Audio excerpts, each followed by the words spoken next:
Superficial and cutaneous mycoses.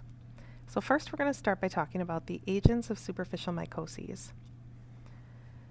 They affect only the coronified layers or stratum corneum of the epidermis, so the very top layer of the epidermis.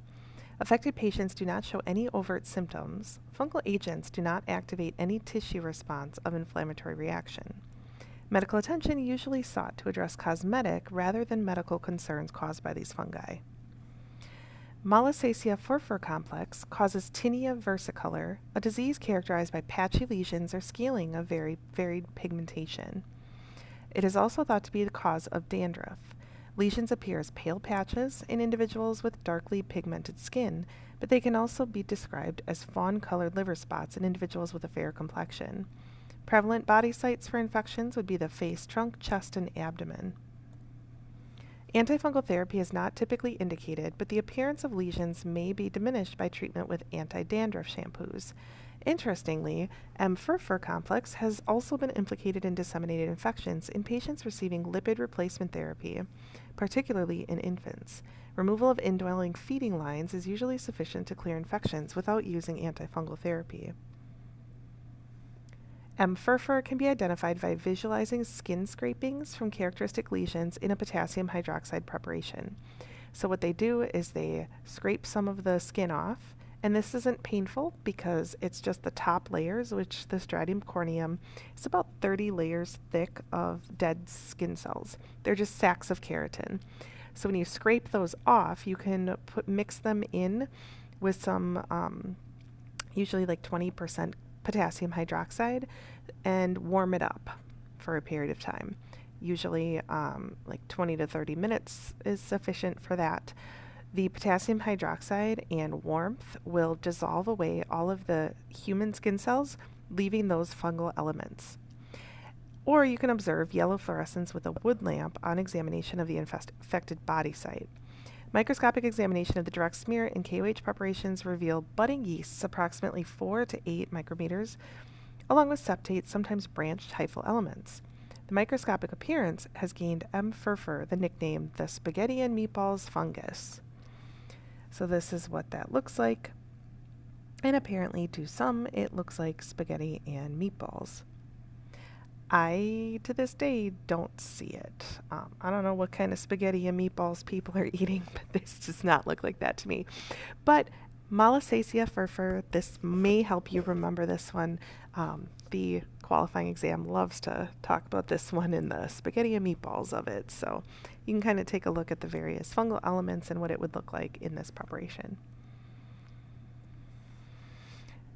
M. furfur requires lipids for growth and will not grow on routine fungal media that have not been supplemented with a lipid source. Because of its special nutritional requirements, routine fungal cultures are negative for growth. Typical yeast-like colonies may be observed only after the culture medium has been overlaid with olive oil. Colonies are cream-colored, moist, and smooth. Piedra horte. It's a causative agent of black piedra, an infection that occurs in the hairs of the scalp. Black, gritty nodules. It's endemic in tropical Africa, Asia, and Latin America. Examined infected hairs are removed and placed in a 10 to 20% KOH solution. Nodules may be crushed to reveal asci. Thick-walled, rhomboid cells containing ascospores are seen. Piedra horte grows slowly on sabrodextrose agar at room temperature. It forms brown, restricted colonies that remain sterile. Trichosporon. More than 30 distinct species exist. The most commonly seen species are Trichosporon ovoides, asteroides, Incan, and Cutaneotrichosporon, previously Trichosporon cutaneum. T. asahii is implicated in severe, frequently fatal disease in immunocompromised host. T. mucoides also causes systemic disease, meningitis. T. mucoides, the colony resembles young colonies of Cryptococcus neoformans, but is easily differentiated on the basis of physiological and morphological characteristics. Amphitricum, formerly Trichosporon, mycotoxinovirans, is associated with pulmonary colonization and disease in patients with cystic fibrosis. It can be part of the normal skin flora, can also be isolated from animals and soil. White piedra on the hair shaft, surrounding hair of scalp, face, and pubic region. Opportunistic systemic pathogens these are opportunistic systemic pathogens, so those types of infections are possible. Although rare, systemic disease caused by these fungi are frequently fatal and occur most often in immunocompromised hosts, commonly those who have hematological disorders or malignancies or undergoing chemotherapy. They grow rapidly on primary fungal media and produce arthroconidia, hyphae, and blastoconidia. Colonies are straw to cream colored and yeast-like. Colonies are varied and can be smooth or wrinkled, dry or moist, creamy or velvety in appearance. Lactophenylcotton blue prep is shown here, and you can see blastoconidia and arthroconidia. And to just show you like the difference, arthroconidia would be these like rectangular ones, blastoconidia would be more circular.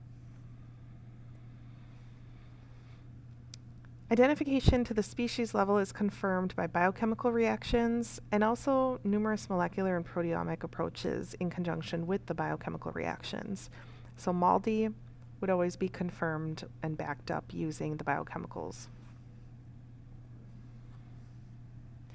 Horte werneckii is the causative agent of Tinea nigra, brown to black, non-scaly macules, palms of the hands and soles of the feet. There's no inflammation or reaction to the fungus. The clinical presentation is so similar to that of other conditions that misdiagnosis could occur. It's endemic in tropical areas such as Central and South America, Africa, and Asia. Direct examination of skin scrapings placed in 10 to 20% KOH, showing septate hyphal elements and budding cells.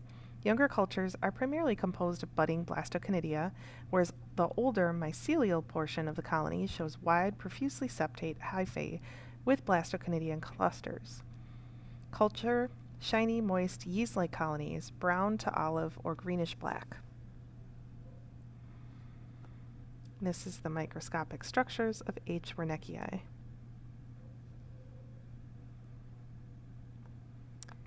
Okay, so now we're going to move on to agents of cutaneous mycoses. The causative agents of dermatophytoses: trichophyton, microsporum, and epidermophyton. Species within these genera, referred to as dermatophytes, are keratinophilic, that is, they are adapted to grow on hair, nails, and the cutaneous layers of skin that contain scleroprotein keratin. Infection of deep tissue by these fungi is rare, but occasionally extensive inflammation and nail bed involvement or disseminated disease may result. So the three main genus here, trichophyton, microsporum, and epidermophyton, have various macroconidia shapes. So the microconidia, if they're present, they're going to be circular and super small, non-distinguishable. With microsporum, you will occasionally see microconidia, those tiny little individual yeast or yeast-looking cells. Epidermophyton, you would not see them at all. Trichophyton, you'd see tons of them. And you can see these are the macroconidia shapes of trichophyton, microsporum, and epidermophyton. It's important to be able to distinguish these. So epidermophyton is more like round and fat, while trichophyton they sometimes refer to as cigar-shaped macroconidia. So they're skinny and long. And then microsporum, like Canis, has this fusiform type shape to it. And we'll get into the different species as we go through these slides. But you can kind of see there's like a wall that surrounds, and it's more like teardrop shaped on the end.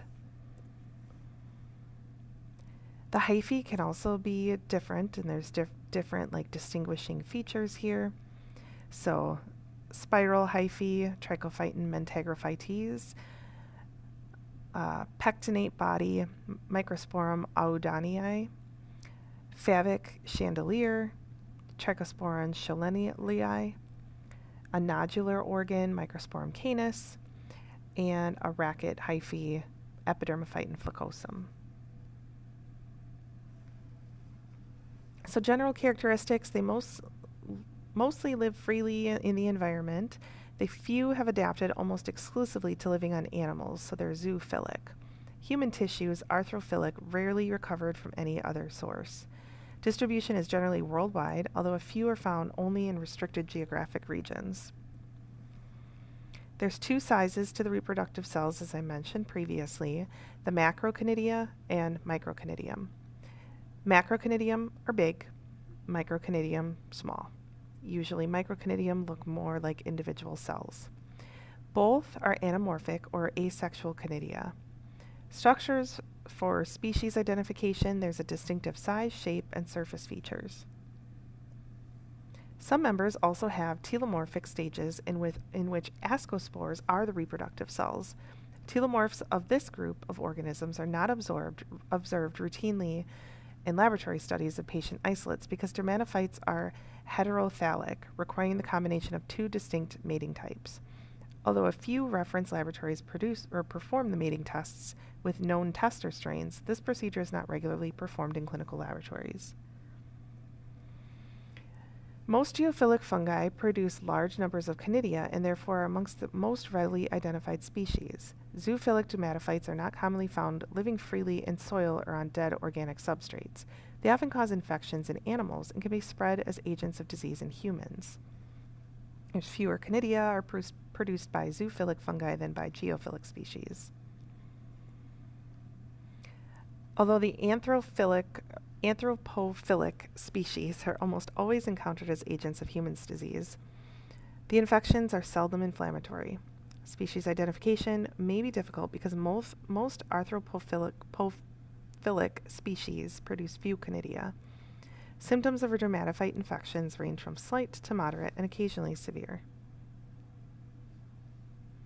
Infections involving hair. So infections of the scalp in which hair follicles are the initiation sites can be amongst the most severe and disfiguring forms of mycoses. Tinea favosa, or favus, caused by Trichophyton schollenii, begins as an infection of the hair follicle, progresses to a crusty lesion made up of dead epithelial cells and fungal mycelia, forms a crusty cup-shaped flakes called scutula. Hair loss and scar tissue formation commonly follow. There's two distinct forms of tinea capitis, or dandruff. Gray patch ringworm, black dot ringworm. Gray patch ringworm, the fungus colonizes primarily the outer portion of hair shafts, the so-called ectothrix hair involvement. The lesions seldom inflamed, but luster and the color of the hair shaft may be lost. Causative agents, Microsporum, two different species. The black dot ringworm consists of endothrix hair involvement. The hair follicle is the initial site of the infection, and fungal growth continues within the hair shafts, causing it to weaken. The brittle infected hair shafts break off at the scalp, leaving the black dot stubs. Causative agent would be Trichophyton species.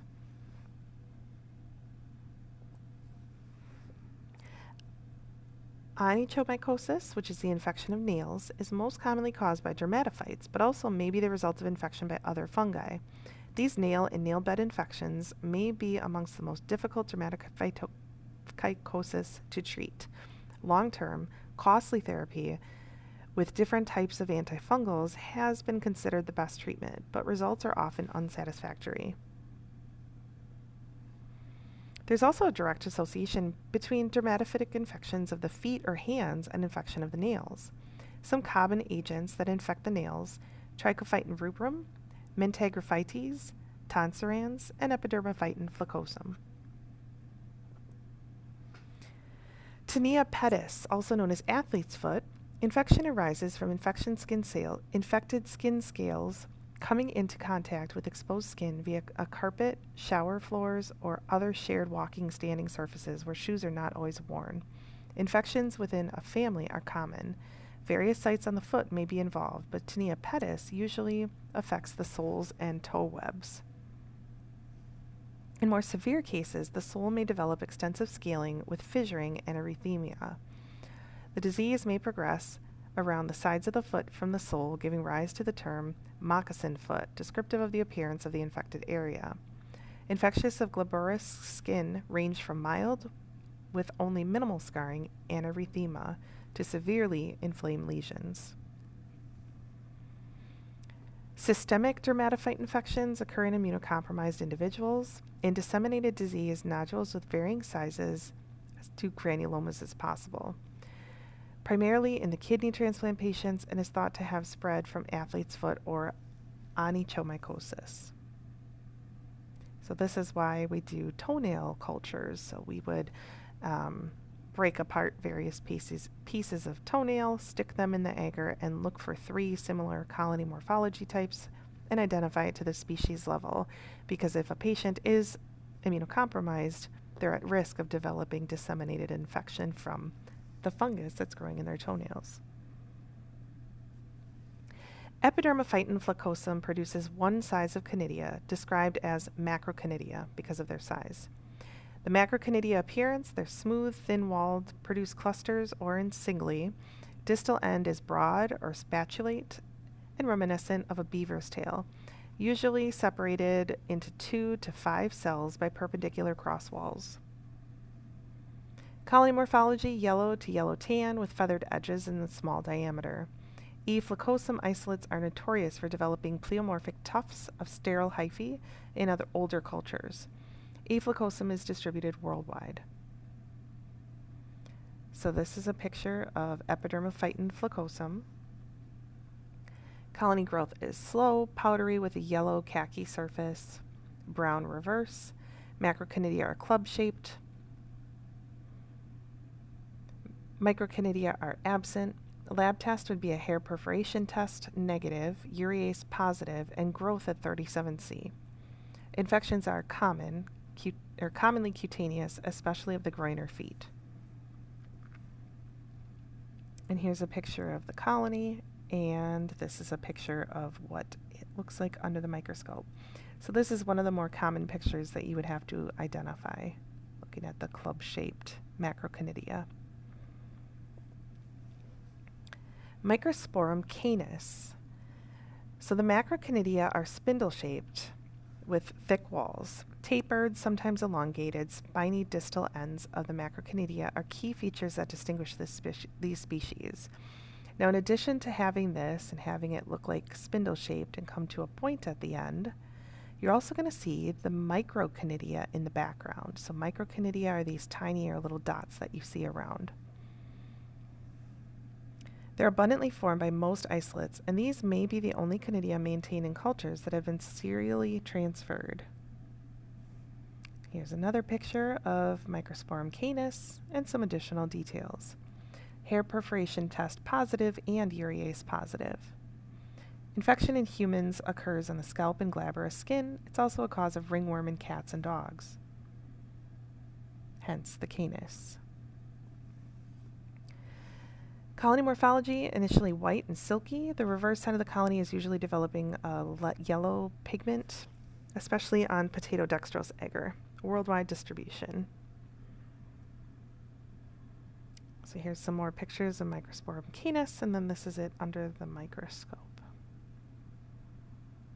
So these types of pictures are pictures that I actually took when I identified these on patient specimens. So these are really cool to me, and hopefully they're really cool to you too, because these actually came from specimens that I worked up and I took pictures under the microscope of them.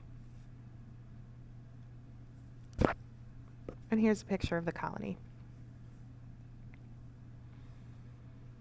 Nanesia gypsum. This used to be called Microsporum gypsum, just like Microsporum canis. And recently, through genetic typing, they have recategorized it as a Nanesia. The macroconidia are fusiform, moderately thick-walled, may contain as many as 6 cells. In some isolates, the distal end of some of the macroconidium may bear a thin filamentous tail. So here you can see microconidia versus macroconidia and what the macroconidia look like under the microscope. Abundant macroconidia and microconidia produced by most isolates of the species results in a powdery granular appearance on the colony surfaces. Colonies that form tan to buff conidial masses are typical fresh isolates. but this species tends to develop pleomorphic tufts of white sterile hyphae in aging cultures after serial transfers. Abundant brown to red pigment can form beneath some strains, but others remain colorless, and gypsium is a rapidly growing geophilic species found in soils worldwide. So this is what this looks like blown up under a microscope. Lab tests, hair perforation test positive and urease positive.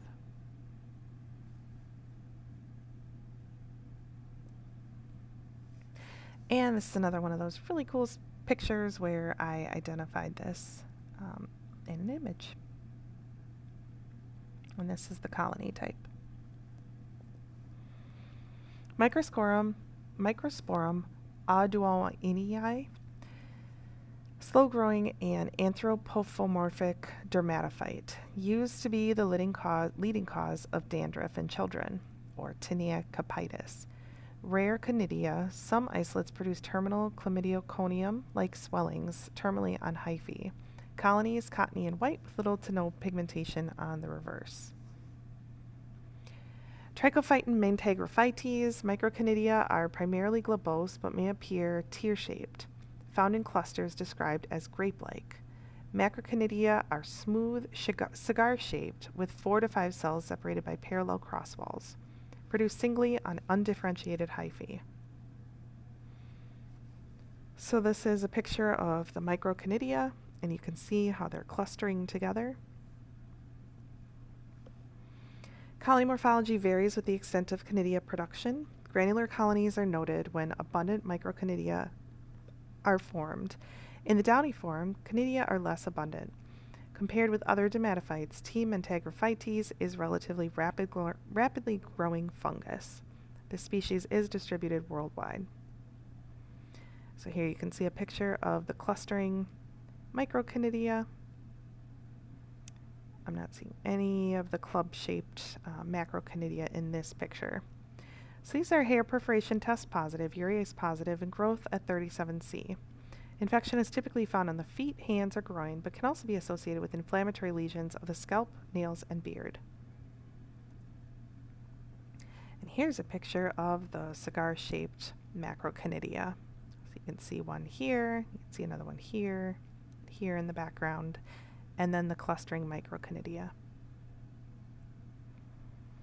And here's one of those really cool pictures of it being isolated from a human specimen. And here you can see the macroconidia that helps aid in the identification. And this is what it looks like on the plate. Trichophyton rubrum. The microconidia are clavate or peg-shaped, formed along undifferentiated hyphae. Macroconidia are seldom seen in clinical isolates. Colonies usually remain white on the surface but may be yellow to red on the underside. Most strains develop on a red to deep burgundy wine-colored pigment on the reverse that diffuses into the agar. The species has a worldwide distribution. So here you can see what it looks like. So microconidia are club-shaped to pyriform and are formed along the sides of the hyphae.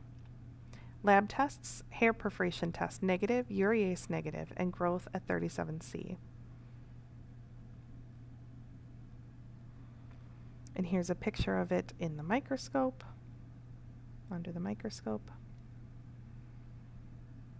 and the colony.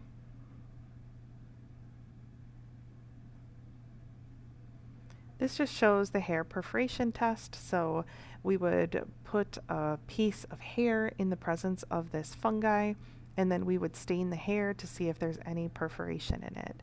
So if there are perforations, it could be indicative of any of the ones that I mentioned throughout the lecture that are positive, but Trichophyton mentagrophytes is one of them that's positive.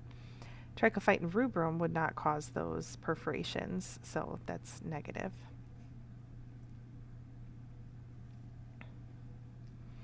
And then this is a picture, a microscopic picture of Trichophyton agelui. And another picture kind of close up of the various structures.